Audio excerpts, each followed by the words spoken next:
we welcome you to this Vishwakarunya podcast series. And before that, at the outset, I warmly give our seasonal greetings for Dashera and also on the Jayantis of two great noble sons of India, Mahatma Gandhi and late Sri Lal Bahadur Shastri Ji. As we told you earlier, we are going to start a series of discussions on women empowerment, which is the most burning problem of today. Though the politicians and statesmen, whomever you call them, they keep on promising that they would empower the women in terms of legislature and parliament. Nothing has come out so far. Similarly, you all know that there are so many problems which women of India today are facing.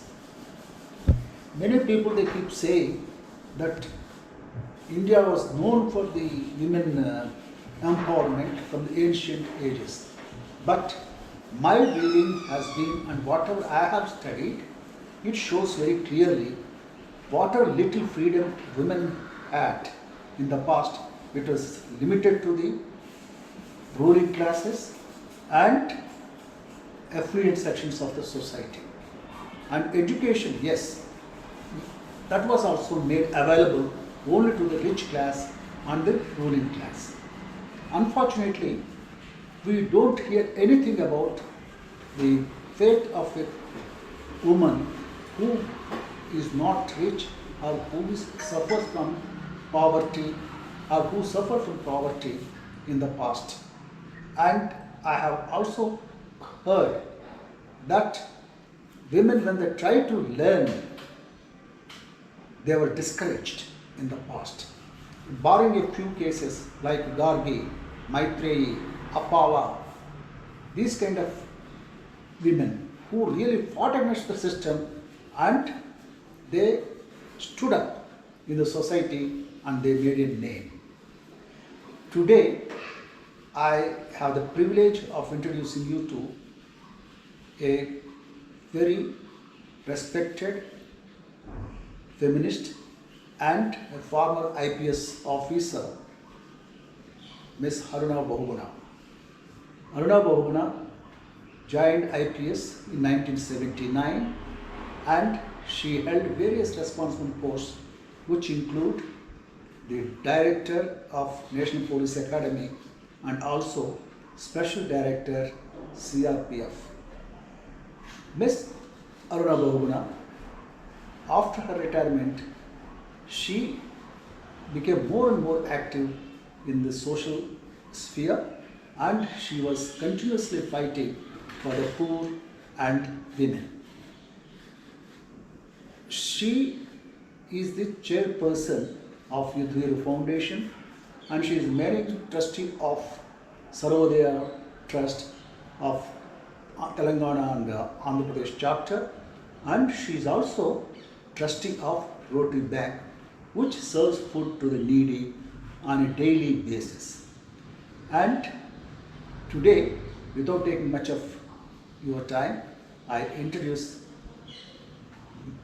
over my mic to Mrs. Bahuguna to express her views, and Ms.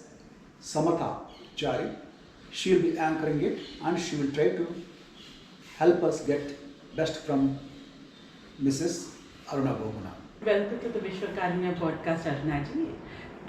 Today, as a person who has forged ahead against all odds in a field that is not very traditional to women, I would like to ask for your perspectives on how you shaped your career and in general on how you feel the state of women's empowerment and your ideas and thoughts on it.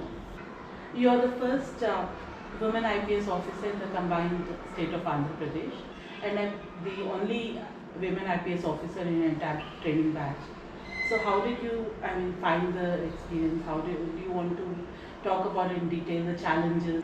Thank you, Samatha, for welcoming me today. I'm glad today is actually a very auspicious day in more ways than one. It is Dasara, a festival which is where symbolizes the victory of good over evil and the strength of women power. And it is also Gandhi Jayanti, Mahatma Gandhi, who believed very strongly in the empowerment of women. So I'm happy that you have chosen today. And yes, I was the first woman in the combined state and in the batch. It was a big challenge for me because I studied in an exclusively girls' school in Hyderabad and again an exclusively women's college in Chennai in hostel, and suddenly being thrown into the National Police Academy with only men, not only in the batch, in the entire faculty.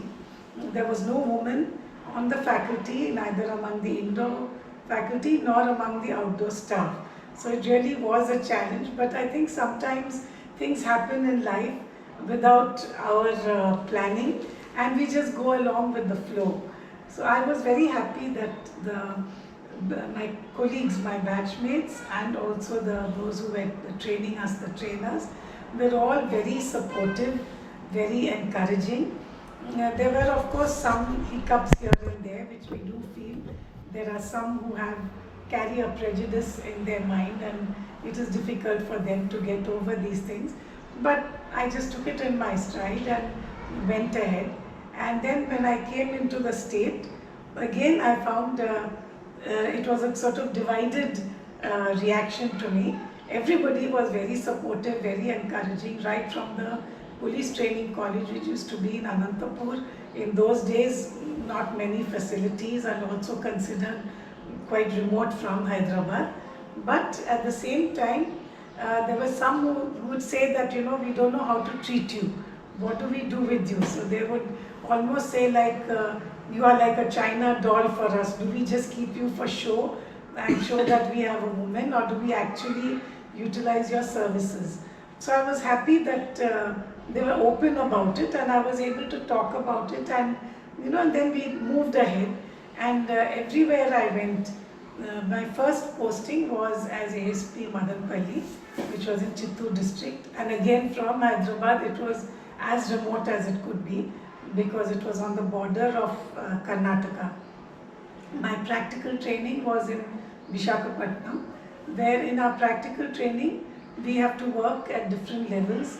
As we start as constable, head constable, beat, and we do all the duties of constable, that is beat duty, on foot, on cycle, at night, daytime. Then we work as sub-inspector and then as a sub-divisional police officer. So the practical training was a very good experience, and right through, as I said, not only for me but I think everywhere I went, for the public also, it was a real novelty to have a woman in uniform. And many villages and rural areas when I used to go, the people used to come out, and in the south we have this concept of today's Dasara and also the time of Batkama and Navratris. And we see that in the south especially, the concept of Shakti is very strong, especially in rural areas. You have different kinds of Ammavarus who are worshipped. So everywhere I would go, people would almost like look at me as if I was somebody they had wanted all their life, like a savior who had come in woman form. And they would do aarti to me and welcome me into their house and put bottu and things like that. So I feel one of the main challenges for a woman in public life is that, at least in India and in South India especially, people look at you with a lot of respect and a lot of reverence, and the expectations are extremely high. So they will not tolerate any kind of willful, mistakes, we all make mistakes. We are all human and we are bound to make mistakes. So Auntie, did you find that these kinds of expectations also try to channel into a slightly more narrow straitjacket in terms of your expectations of your behavior, dress, or all sorts of, because especially I think that back then the entire social fabric was also much more constricted. Yes, at that time definitely things were much more conservative. We didn't have, now you have girls doing night duties. I mean, it's become a routine thing, especially here in Hyderabad. You'll find with all the multinational companies and the IT companies, if not only work at night, we find girls going out socially also, and being out at night. But in those days it was something totally unheard of. So my going on night duties and things like that, very often people would come and ask, like, we would like our daughters, we would like our women also to join in the police, but this is one thing, but how can they work at night? That was to be a big thing. And of course, as you said, there were no two-wheelers. I mean, women were not on two-wheelers as much as they are today, and rural areas to zero. And dress. So for me, when I was not in uniform, I would only be in sari. In those days, out of in public areas, even the shalwar kurta had not come into South India. Jeans and trousers and all were not. So it was either uniform or sari. Yes, so those were the conservative attitude was very much there. But as I said that slowly, this going out doing night rounds, going on night duties, conducting raids, people were very enamored by it. And there were no movies about women in police. Media was not there. There was no TV at all. So a lot of it was cross country, going across fields, going up and down over, the land was undulating, not sticking to the road. So the house of the ASP was a little out of the town in Madanpalli, a lonely, dark area. And I would find that always there would be people gathered at my gate, and they would be waiting for me to come out. The moment I came out, they would flock to me with all kinds of problems and issues that they had. And I said they would always expect some kind of action. So I also was more reactive and sometimes more proactive. And whenever they came to me with any kind of complaint or any kind of issue, I would try to resolve it. We don't always have a solution, but try to resolve it, call the other party and try to have a kind of talk between the two. And I find that experience has carried me over till today. Now after my retirement, the High Court of Telangana, we had a Chief Justice, Justice Sujya Paul, and he started a few months ago in Hyderabad mediation. Now mediation is in, if people have any problem or issue, they go to court. Now if they go to court, they have to pay court fees, they have to pay lawyers' fees, and of course the case becomes very long drawn out. It carries on for months or years together sometimes. So he conducted a short course and appointed people as mediators. So as mediators, we are purely voluntary. We are not paid anything, it is honorary, and it is as a social work for society we are doing this. So if anybody has any problems, they come to us and we get both the parties together and try to work out a solution between the two. So I have been doing this, and I find that being in the police has definitely taught me the patience to listen to both sides, to have an open mind. Sometimes it is, we hear one side and we get prejudiced towards that side. But being in the police, I have learned that there are always two sides to everything. As they say, it takes two hands to clap, it takes two to tango. So there are always two sides to every issue. That is one thing I have learned in the police. And so I listen to both sides and as far as possible, try to resolve the issues. Actually, this brings up a very interesting, Auntie, this mediation. How did you find it? Did you feel that this is a really good initiative, an alternate solution, and do you find that it works? Especially, and what kinds of issues do you feel that it is very suited for?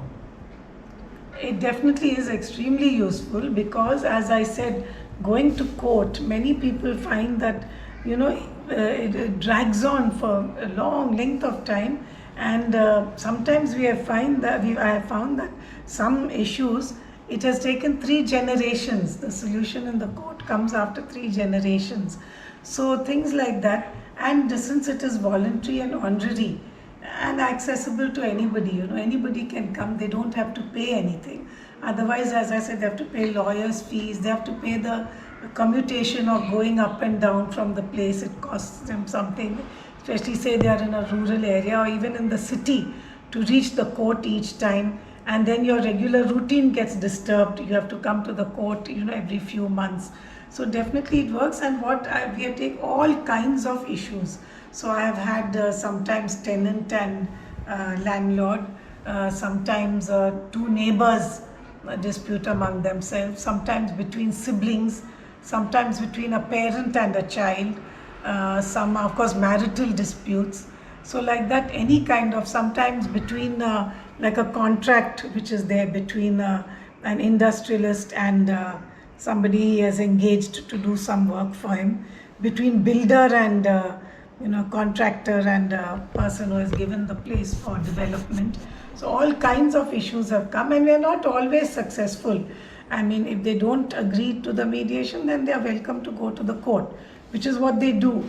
But at least by bringing them both together on the same platform, they are able to hear each other and they are able to know what the other one thinks. Sometimes, of course, there are people who want to, carry the issue and carry the dispute forward, and they want to go to court, and I feel they're not interested in really having a quick solution. It's in their interest to drag it on. So that also happens sometimes.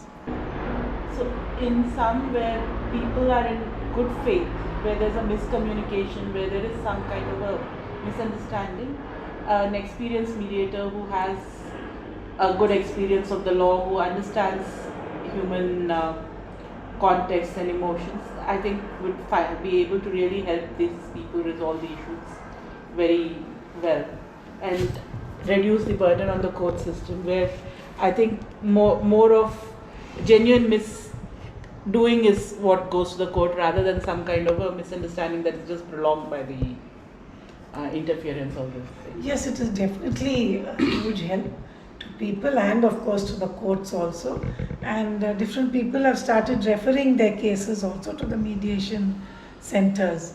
So yes, it is working well. I suppose it will take time for it to grow and increase, but already I think word is getting around and people are coming to us. In the context of women, because for women generally going to court or the entire process is in fact a lot more disadvantageous compared to, because of their own constraints, they have lots of things to balance, and then finding a fair hearing is not as easy in terms of getting access to resources like good competent lawyers and other things. So do you find that they are the mediation is more useful, that it gives them more of a chance to resolve their issues? Do you find that they find it, what is your thought on that? Definitely for women it is something which is much easier because it is a private place, and in the mediation center there's nobody else. There's just the woman herself, and if once she calls, whoever she has a dispute with, the other party comes. Whereas a court, they have to go to the court, they have to reach there, walk through all that. Even if it is an in-camera means a private, only with the judge, a private sitting. Even if it is that, they have to go through, so much public space. So here that issue is not there. So it is working well. And I find even some minor girls come with, issues that they have. And it really is something which is working, and it is working well in other states. He said in Maharashtra, in Madhya Pradesh it is working well, and Kerala, and now Telangana it is doing well. So Auntie, harking back to your career, I have a feeling based on what you just said that you have used the techniques of mediation without necessarily formally calling it that.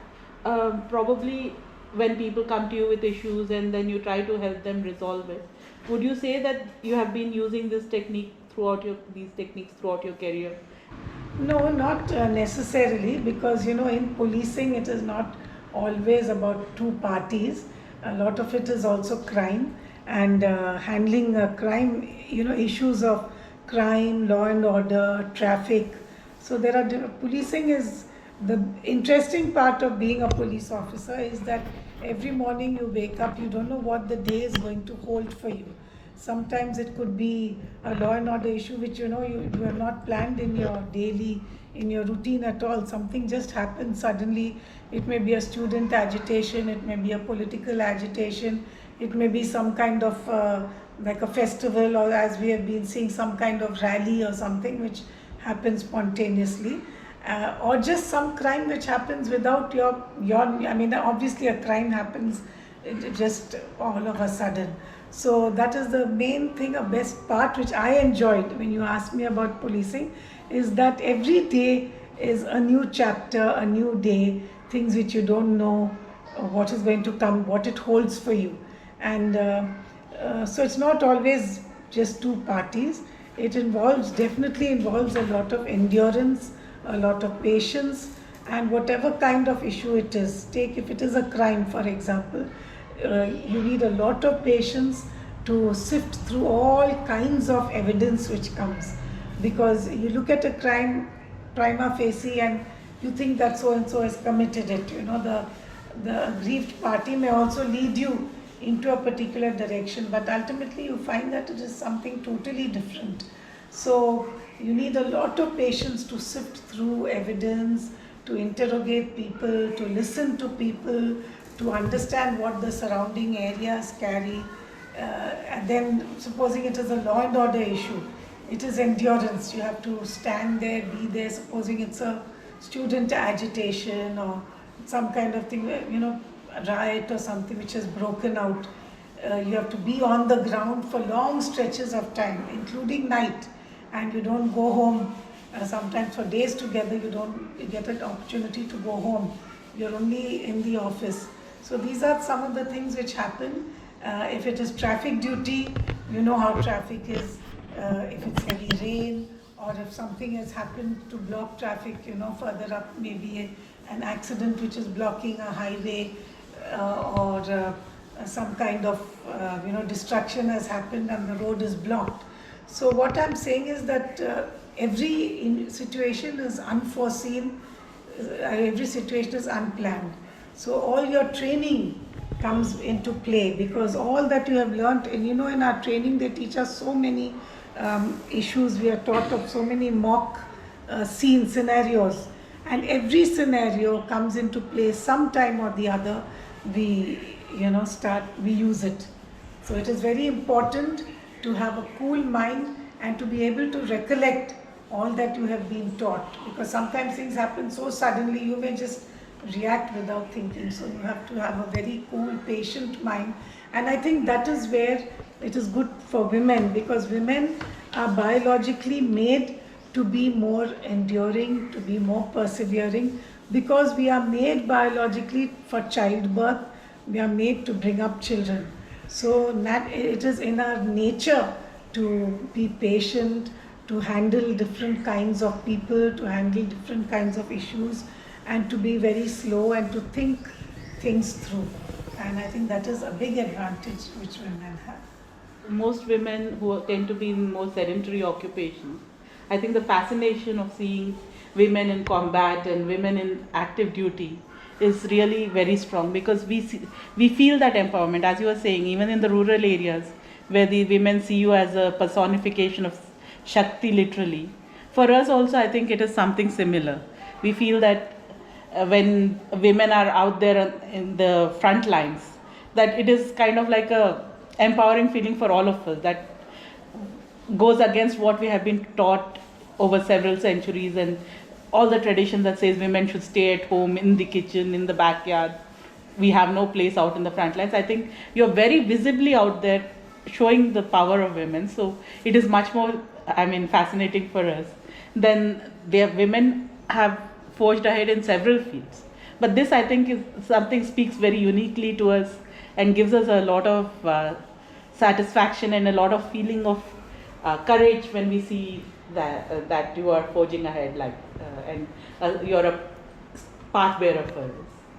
So that's why I think I want to talk a little bit more about it in terms of over in your career, did you ever run into situations where you felt that you needed to use physical strength or force or enforce some kind of because it is a uniquely dangerous and challenging field, and I don't think you have spent any part of your career taking the traditionally female office position or something of that kind. So, some of your experiences, do you feel comfortable talking about? I think what you have said we can divide into two parts. The first part, what you said about women coming out and being in untraditional roles. It is very important that yes, that women do come out because we constitute more than 50% of the population. Now, if we are not going to be there to represent in every field, how will the women's perspective, how will it come out? For example, in the police, we are a very small percentage, and I think even today, adding everything, all the forces, central forces, armed forces, everything put together, we are somewhere around 10%, give or take a little this way or that way in the police force. So, as I say, when we are 50% of the population, we need to be there in every field. Otherwise, how do you know what are the issues which women have? And so this is really important when we talk of women empowerment, that women should be there in every field, and there is no field where women have not proved themselves.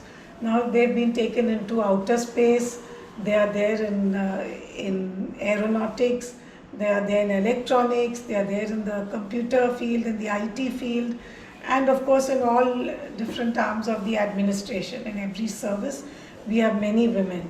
So it is more and more, I think also now we have reached the stage where the stigma of having women work has gone. You know, when I joined service, many women would come and say, oh, we wish we could work, but हमारे घर में हमको बाहर भेजते नहीं. We are not allowed to come out and work. Now I think that stigma has gone. In fact, more and more, even when in arranged marriages, when parents are looking for brides for their sons also, they want working women. To have a working woman has many advantages. It is not just the financial or the monetary side of it, but I think to have a working woman with a career is much more fulfilling. Because a woman, when she has a career and she is able to reach a sense of fulfillment for herself, she makes a better wife, she makes a better mother, she makes a better, sister, sister-in-law, daughter-in-law, anything. Whereas when you are constricted, as you said, just to being in the house, being in the kitchen and, being a sort of second fiddle in the house, that sense of achievement, that sense of satisfaction, all that is not there. So self-satisfaction, self-development, self-growth, all that comes with education, with a career. So every person, and it is not just a woman, from child to adult, I think till we die, I would say, that every person needs to keep growing. And only when you keep growing, you feel that, a sense of fulfillment. Today I've learned something new. Today I've experienced something new. Today I'm, able to interact with somebody, have a new kind of interaction. So these are all new things which everybody needs to have in their life. And if you are constricted into a conservative, traditional kind of, boundaries, and you're not allowed to move out of that shell, then the person is not satisfied. So it is very important for women to come out, for the woman herself and for society. In society, if women come out, it is a healthier society. All the repressive, sometimes I find that in homes and in societies where women are repressed and, sort of hidden and considered like some kind of forbidden fruit, we have much more offenses in such societies, whether it is outraging the modesty or whether it is rape or just simple misbehavior. Whereas when they are more open and everything is out in the open, we find both the men and the women behave more responsibly, and there is nothing hidden. So it all comes out in the open, and it is a much healthier and stronger society. So it is always better for society to allow every person. It is not just gender. It may be class, it may be caste, it may be age. At every segment, every section of society should be allowed to come out and express, to have a voice, to give their opinion, to take action.